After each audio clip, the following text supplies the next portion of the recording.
Para sa kabatiran ng ating mga kababayan, ano po, na hindi nakakaalam, ano po itong Oo. Lifeline Rate Program na ini-implement sa pangunguna ng DOE?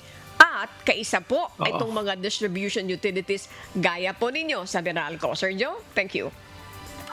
Maraming salamat sa iyong katanungan, Ani, 'no. Yung Lifeline Rate Program, isa po itong programa na nagbibigay ng discount sa electricity rates, 'no. Alinsunod po 'yan do'n sa batas, particular itong Republic Act 11552 o technical term yung Act Extending and Enhancing the Implementation of the Lifeline Rate. At mga eligible na lamang sa lifeline rate ay yung mga talagang tinagurian ng marginalized households, no. Ito po ay ang mga benepisyaryo ng 4Ps o yung pantawid ng Pamilyang Pilipino program o mga pamilyang nakakuha ng tinatawag na certification, no, mula sa kanilang local social welfare and development office. At dun sa mga customers na ma-approve yung applications na ang konsumo ay hindi higit sa 100 kilowatt hours, magkakaroon sila ng tinatawag na discount.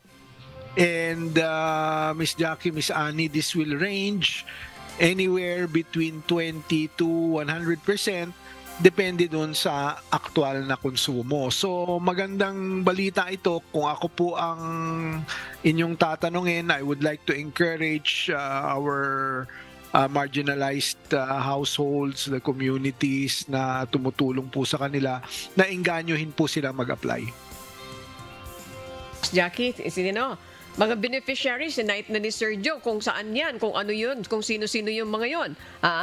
Ini-encourage kayo na i-avail yan. Miss Jackie, eto naman Tama Sir po. Joe, si Miss Jackie para sa kanyang katanungan. Thank you, Yes, Sir ma'am. Joe. Apo. Yes.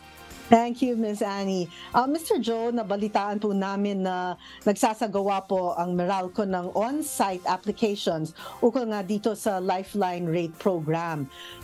Please give us naman po yung mga detalye at mga updates, no? Ilan na po ang Yes. nagparehistro? Tama po kayo, Miss Jackie. Kami na po sa Meralco ang mismong lumalapit dun sa mga customers para tuloy-tuloy yung information campaign at yung makuha nila yung kanilang discount.